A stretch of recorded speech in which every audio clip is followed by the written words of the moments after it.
Hey there, Mr. Redder here. Welcome back to another episode of Reddit Podcast Stories, where today I found my wife's Reddit account and discovered that she's been cheating on me. About 2 months ago, I discovered that my wife had been using Reddit very frequently, staying up until well after I had gone to bed to post and comment, mostly on this sub as well as many others. I discovered her screen name, which is when I found the hundreds of private and personal comments she made regarding our relationship, as well as interests that I never even knew she had that made me pretty uncomfortable. For the record, she claims these are things she doesn't actually want to do and that she was just intrigued by the ideas. While reading her comments, I found out about a time that she cheated on me before we were engaged. I was crushed, and I know that she felt bad about me finding out. We have kids now, and this was over a decade ago, so I know that I just need to get over it. Fast forward to last week. I came home early from work and I overheard her talking to herself. I was extremely confused with what I heard, and eventually I confronted her about it. She admitted to sending a completely inappropriate picture to a random married guy. The dude apparently reached out to her directly after some sort of marriage advice she gave him. She claims that they chatted for about 2 weeks before things became spicy. How would you handle this situation? I'm crushed and not sure what to do. While I feel like Reddit as a whole can be extremely informative and valuable, it's crap like this that has rubbed me the wrong way entirely. Edit. For the record, I had a couple years of severe depression, which I know impacted our relationship quite a bit. I just feel like this all just crossed the line on her end. She cheated on you and is pushing past boundaries even after you found out. Do you trust her one bit? OP. In all fairness, the picture was sent before I found out about her cheating from years ago. I do feel like she pushed boundaries though, because she had no clue I would read any of her comments. I feel like she was living an alternate reality within Reddit. Has she even been remorseful for what she's done? OP. This was all unleashed last night. She seems remorseful, but I think she's still in a bit of shock, honestly. She seems more upset that she got caught than anything else, or embarrassed. I'm so sorry for your situation. This is not acceptable at all. Your wife is trickle-truthing you. It's highly unlikely that someone with a posting history like hers hasn't done anything untoward in real life. Has she been out of town in the past in a suspicious manner, like a girls' trip, business conference, etc.? Do you have her phone passwords? OP. I'm beginning to wonder the same. She says she hasn't physically cheated on me, and I mostly believe her. She has no reason to leave home much, but there have been random girls' weekends. I've seen pictures and mostly trust that she hasn't actually cheated. But now I am truly wondering. She cheated on you clearly, even before you got engaged to her. This just proves that she didn't change. I won't be surprised if she's cheated on you multiple times during the course of your marriage. Feels like divorce is the only thing right about this situation. You deserve much better than how she's treating you. I'd be very upset too, but jumping from cheated once while dating and sent a pic over a decade later requires immediate divorce and an assumption that she's been cheating all along. It's been a 10-year marriage and they have kids. A little time to investigate, find the truth, and discuss the situation is warranted. Divorce is definitely not the only choice in this solution. It could end in divorce, certainly, but jumping to a bunch of conclusions and divorcing without any steps in between would be pretty crazy. Well, what would you do in this situation? Would you divorce your spouse if you found all this out or not? Please let us know. Good luck with the divorce, bro. Hope it doesn't financially ruin you too bad. Husband and wife post about each other on Reddit. Chaos ensues. Wife's post on Am I the Jerk? Me, 40 female, and him, 39 male, have been together for 20 years and married for 15. We have 2 kids. He has had bouts where he is unhappy and been caught having emotional affairs several times. We've separated 3 times, each lasting about 6 months, and then he decides his family is where he wants to be and we reconcile. Here lately, I'm seeing the same pattern of being unhappy, moping around, disconnecting from everyone, facing his phone constantly, etc. I do 95% of the household tasks, on top of working 50 hours a week, homeschooling. He maybe cooks dinner once every 2 weeks, and he's responsible for grocery shopping on Thursdays and trash on Tuesday. He has hobbies outside of the home that he does once a week, and then he does an all-day thing related to this hobby once a month. I've asked him if he wants to talk about it, and he insists nothing is wrong, and I'm imagining things. I stopped pushing. I told him that until he communicates that something is wrong, I'm going to assume it's not. I do not have time to beg someone to tell me what's wrong when they clearly don't want to. The marriage counselor basically told him that he has a communication issue, but he would never do the exercises with me and insisted that the counselor sided with me because she was a woman. When we got a male counselor and he said the same thing, he said that guy was interested in me. I told him this morning, after he was mad that I hadn't pushed him all week trying to figure out what was wrong, that I'm done pushing. I'll ask what's wrong and if there's anything that I can do to help him once or twice, but after that, I'm leaving it. I'm done. I'm exhausted all the time, and I feel like I have a sulky teenager in my house. He's now giving me the silent treatment and telling people his needs aren't being met. Am I the jerk? Update. I'm trying to get my ducks in a row to figure out the next steps without losing my house and my kids. I scheduled a consult with a lawyer for 2 weeks from now. He's petty enough and prides himself on how petty he is to fight me every step of the way just because he can. He's gone and told all of our friends that he showed vulnerability to me and I brushed him off. When I tried to explain, I was told, "He doesn't mistreat you, he's not on anything. He goes to work, what more do you want? My husband is the same way as yours, it's part of marriage." So when women friends, who I thought had fantastic marriages, are telling me the same thing, I started questioning if it was just me and if I'm just so emotionally checked out that I'm the problem. Husband's post on Am I the Jerk? Been together 20 years, 2 kids, picket fence, all that good stuff. My wife, 40 female, and I, 39 male, are at an impasse, and I'm giving her the silent treatment because she isn't meeting my needs or showing any concern for me and my feelings. We got into an argument because she asked me what was wrong, and I felt that after 20 years, she should know to keep asking, and she didn't. She told me that she would only ask me once and would assume all is well, unless I tell her differently. Normally she asks and asks until I eventually tell her. It's kind of a game. Eventually I tell her and we work it out. More and more lately, she has less time for me and tells me that she's exhausted between work and the kids and home and all the other stuff. I work too. I have hobbies that take me out of the house. I'm tired too. She doesn't get a monopoly on being exhausted. That's parenting. I cook some and take out the garbage once a week, which is more than a lot of men have to do. We've had a hard time on and off throughout our marriage and are getting on a better track after a separation that I felt was needed after she saw a message pop up on my Apple Watch from a coworker she had asked me to distance myself from personally. You sound like a real catch, you know that? I felt she was overstepping just because my coworker was female. My wife is super introverted and doesn't really leave the house, so I'm not worried she's cheating on me. I've been quiet for almost a week and it seems like she doesn't even care. Am I the jerk for keeping on with the silent treatment until she goes back to caring for my feelings? I do stuff at home. If she works late, I'll grab food or cook, usually once or twice every few weeks. I take the garbage out to the road once a week since she has some health problems that bother her and the garbage is heavy. I don't cook more often because she tells me I use too many pots and leave her kitchen a mess. I don't do laundry because I messed it up royally and ruined her work clothes.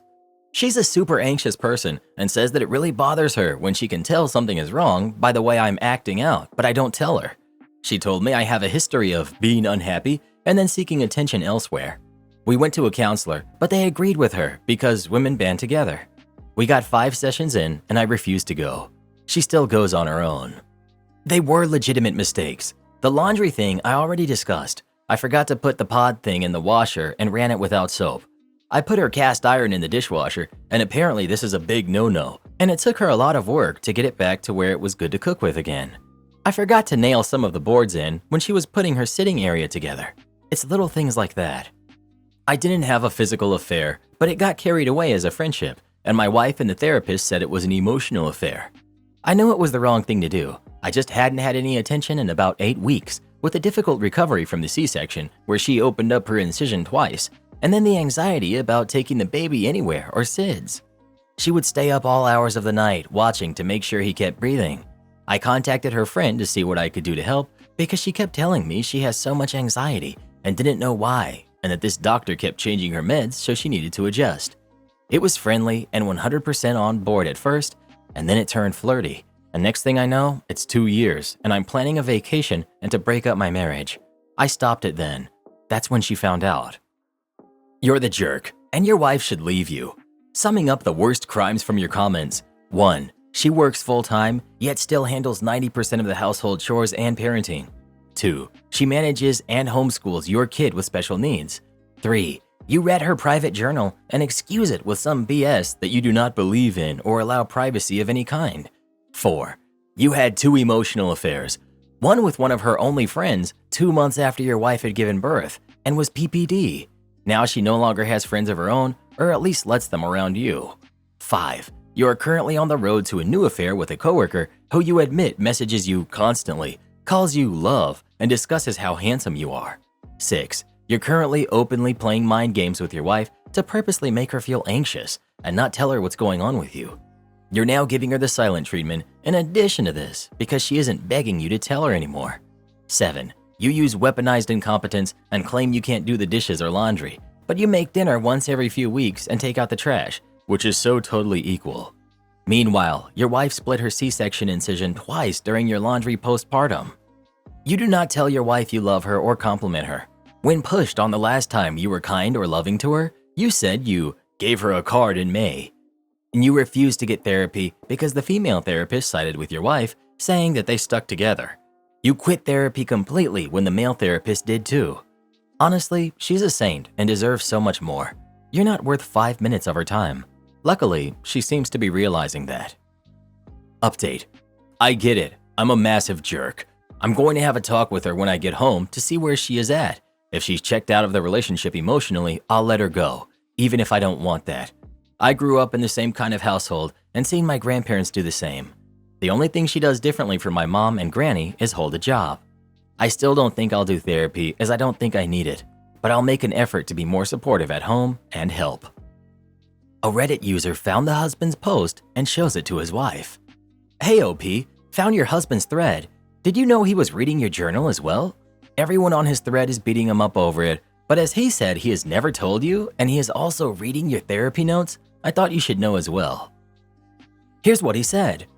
I found something called a shadow work journal of hers, so I know most of it, but I don't know all the details and I don't want to open up to her more if she is going to hide stuff from me. I told her from the start that I would not have someone keeping a journal that is secret or hidden in the house. I know this goes against most people, but I knew she kept one growing up, wrote in it daily. She's a writer and would do that as a career. I was upfront about it 20 years ago because we found out stuff after my mom passed from her journal, and I don't want to keep secrets like that. I have always told my kids they won't keep one either. My wife tells me it isn't my place and that they need a private place to work through their feelings.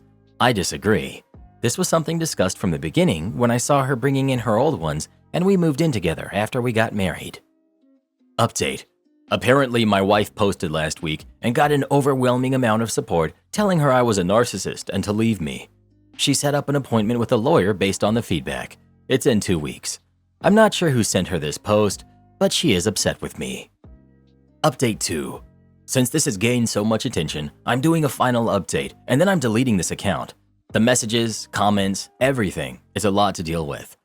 My wife destroyed all of her journals that she had been keeping since she was in middle school, so I couldn't read them and try to use anything against her.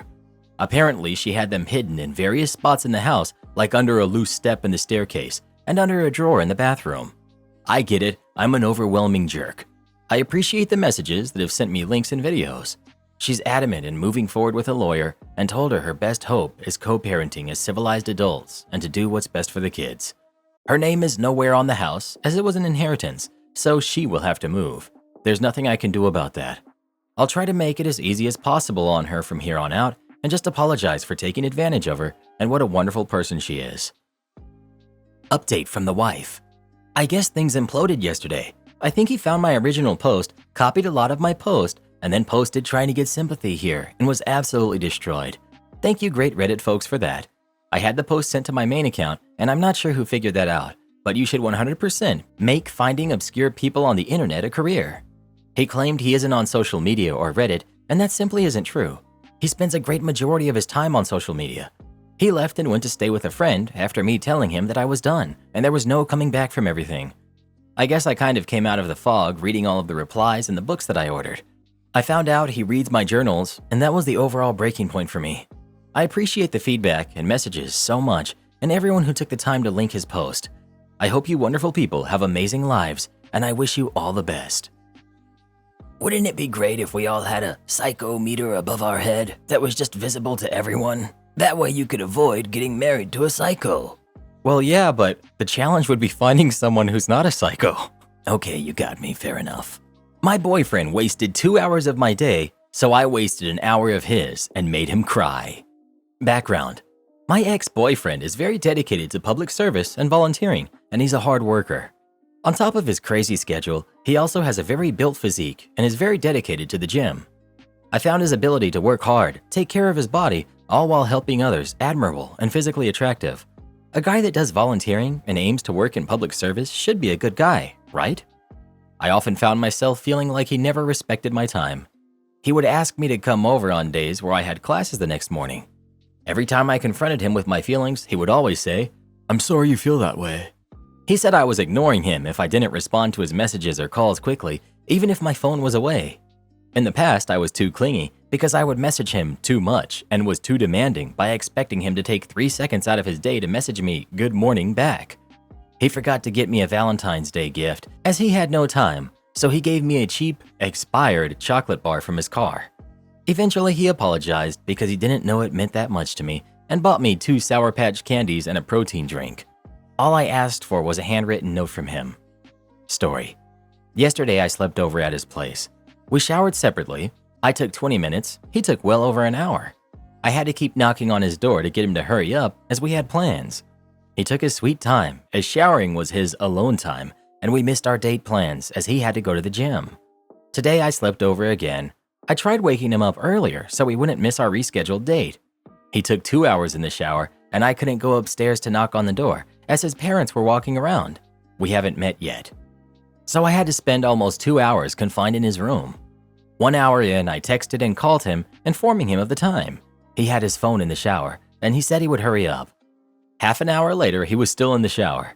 Another 30 minutes, and he was finally getting dressed. We no longer had time for our date again, so he was going to drop me back as he was going to be late for the gym. He seemed surprised that I was angry at him. He said I was exaggerating 2 hours, but I remembered the time, and I even sent him time reminders over text. I was fuming in the car, and I told him to skip the gym, as wasting 2 hours of my time, the second day in a row, was unacceptable. He said that the shower was his me time, and he really needed it. He also said he couldn't miss the gym as he had to get bigger. I asked him if the gym was more important than me, and he said we could simply reschedule our date for tomorrow. Eventually, we reached my apartment. He told me to go inside and we could call and talk about my angry feelings. I refused to leave. I told him that he wasted 2 hours of my day, so I would waste an hour of his, and he would have to skip the gym. So I stayed in his car for an hour. He tried to leave, but I raised my voice at him. I told him he was selfish and had no respect for others' time and that it was unacceptable. I had never raised my voice at him before or done anything vengeful, so he was startled. He disagreed and repeated he was a good person that respected others' time. He said he simply wasn't aware of the time, but I responded with the fact that he had his phone and you can check the time there. He said he lost track of time, but then I told him I even called and texted him. He went quiet and started crying, pouting, and stomping his legs. He kept repeating, "I've never felt this way. I feel so claustrophobic. I want to go to the gym. Please let me go." I refused. I said if he's feeling claustrophobic, he can take a walk around the area, but I wouldn't leave the car for another hour. I also told him he wouldn't be late for work, so it wouldn't hurt him to skip the gym for one day. He cried and said he already missed half of his gym time yesterday, and I told him it was his own fault due to his poor use of shower time. He continued sitting there, pouting and crossing his arms, sniffling and stomping his feet in the footwell. 40 minutes in, he said, "So you really wanted to end this way?" I said I was fed up with his behavior, so I was fine either way. He continued crossing his arms and pouting while refusing to apologize. Eventually, I got out of the car and went upstairs while he drove off. I haven't messaged him all day, and he hasn't messaged me either.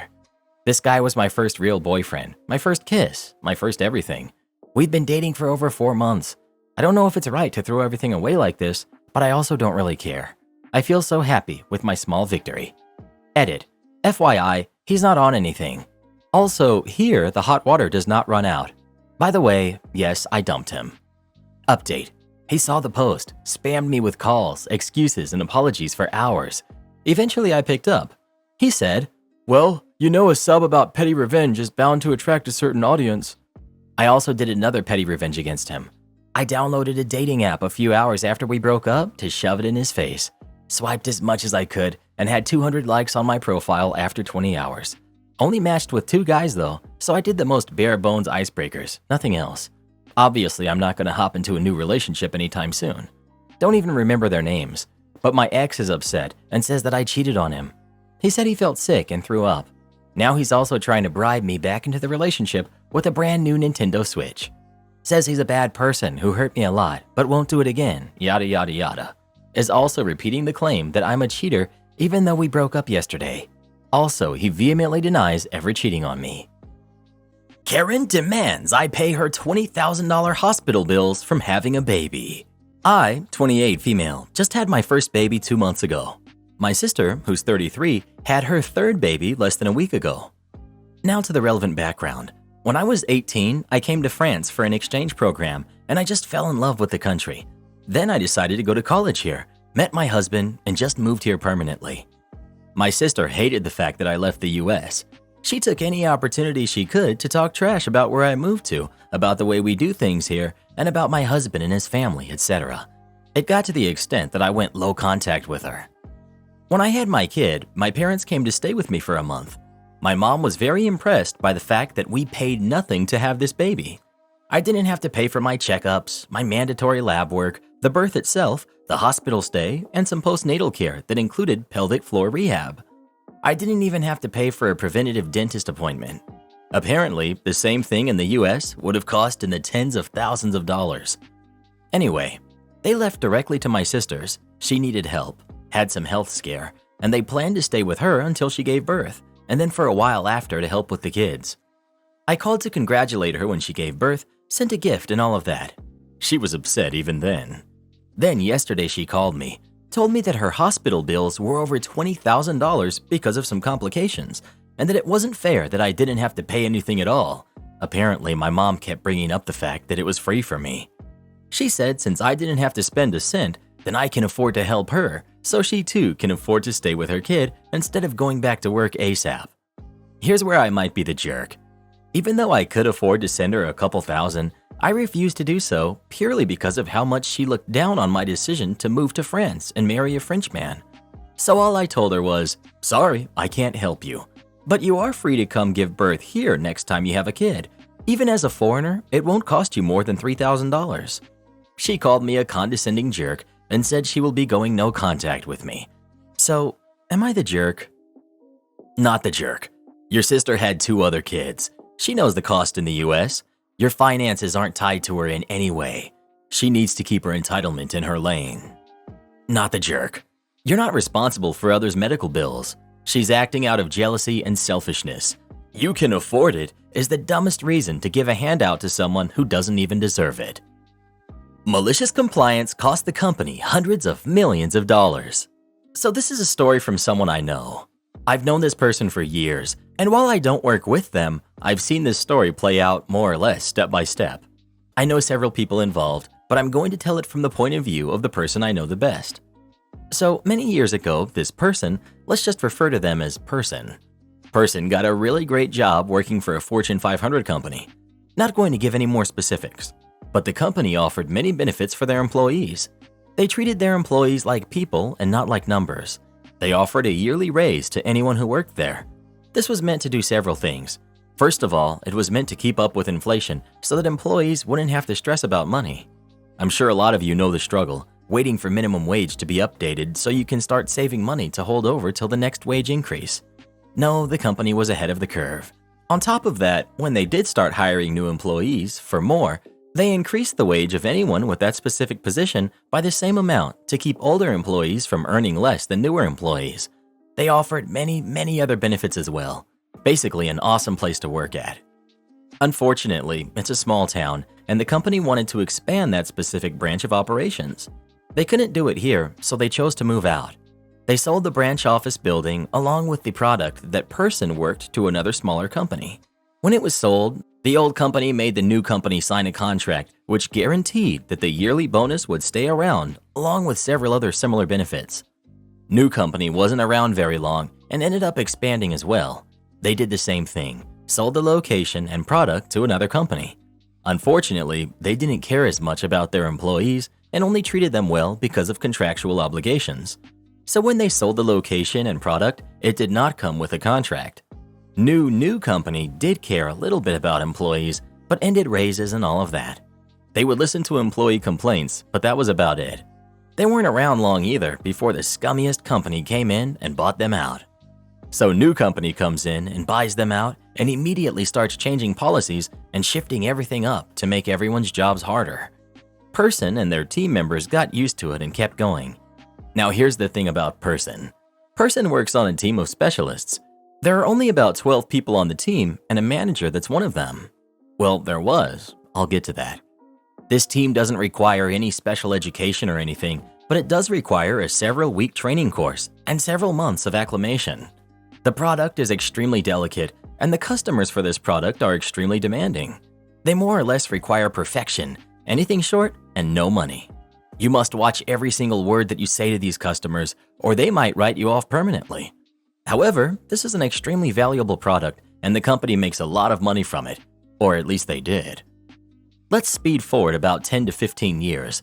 The company has only found new ways to treat their employees less like humans since they took over, and are somehow getting away with it. Turnover is high, but as long as they have high school grads looking for a job, then they can keep their building full. Unfortunately, Person and their team have asked for a raise several times at this point, but they were always being turned down because they are earning at market value for their position. Looked it up, and market value is determined by a simple equation that takes into account other people in your profession at your experience level and with your job title within about 100 miles and calculates average wage for them. Considering the extreme specialty of this position and being located in a remote region, market value is determined by calculating the average wage of everyone on Person's team. Basically, the company was saying, "Shut up, we aren't giving you a raise." Now, something to understand, Person and their team members weren't that disappointed not to get a raise every year. However, they were now making only a little more than a new hire with the company. And there are other companies that do similar but less specialized work in the area, but start people out with a higher wage than Person is making at this point.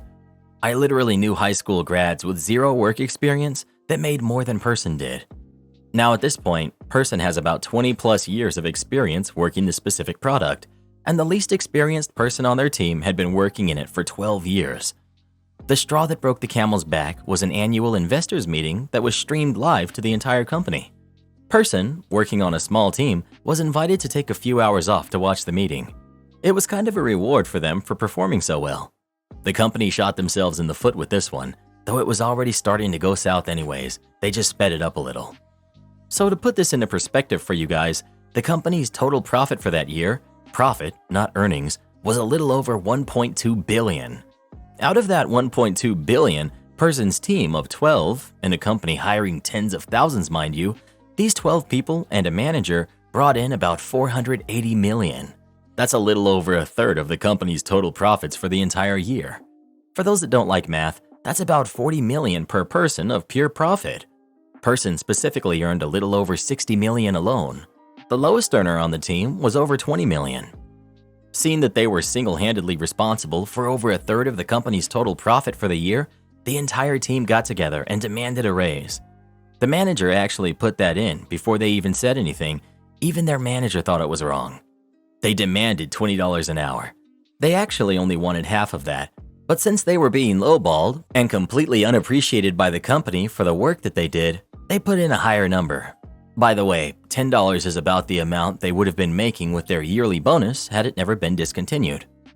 As you might expect, the company, being money hungry, came back with the same response as usual. Didn't even try to negotiate. They asked several more times over the course of a few weeks, threatening to quit if they didn't get a raise, and the company basically just said, "Go on, anyone can do your job." Cue malicious compliance. They didn't all quit, only 3 of the 12, which if you've been keeping up, would add up to an average $120 million over 1 year. But that's not all. Actually, what they did ended up turning out even worse for the company. The rest of the team all agreed to only work their minimum requirements. The company had minimum requirements that everyone had to meet. This team, up to this point, being proud of the work they put in, consistently exceeded the requirements many times over. They would compete to see who could perform the best, The lowest earner on the team often exceeded minimum requirements by 3 times over. At the end of the year, the company had to painfully explain to investors why their highest earning department was now performing at less than half what it did the previous year. They came up with some stupid explanations. They still refused to give a raise though. Instead, what they decided to do was raise their minimum requirements. At first, the team kept up, but eventually, out of aggravation when their constant requests for a raise were denied, about half of the team requested transfer off. They were transferred to other departments and replaced with brand new employees, the most experienced of which had been with this company for about a year. The new employees struggled to keep up with the minimum requirements, which kept getting raised to meet stockholder expectations. Eventually, original members on the team had either quit or transferred to another department, even the manager. This left the team with only new employees who had absolutely no idea what they were doing. They completely alienated the vast majority of their former customers almost overnight, and if that wasn't enough, because they could not meet the extremely high demands of the company, still only a fraction of what the original team was performing, they were either let go or transferred to another department and replaced after only a few months on the team. Even hiring several times the number of employees on that team did nothing. When they reported an earnings of $80 million from that team, the company got so fed up with it that they just sold the product to another company for an enormous loss. Unfortunately, this isn't one of those "the company drove themselves out of business" stories, but I still think it's pretty funny, and I like to tell it to all of my new friends. I also use it to warn anyone who might be considering going to this company to work. Honestly, you'd think that if someone earns that much profit for your company, you'd at least try to keep them around. Do this next. Tap here on your screen to come see our new podcast playlist, where you'll find thousands of hours of the best stories you've ever heard. Or tap the one on the right. That episode is specifically just for you, based on other videos you've enjoyed the most.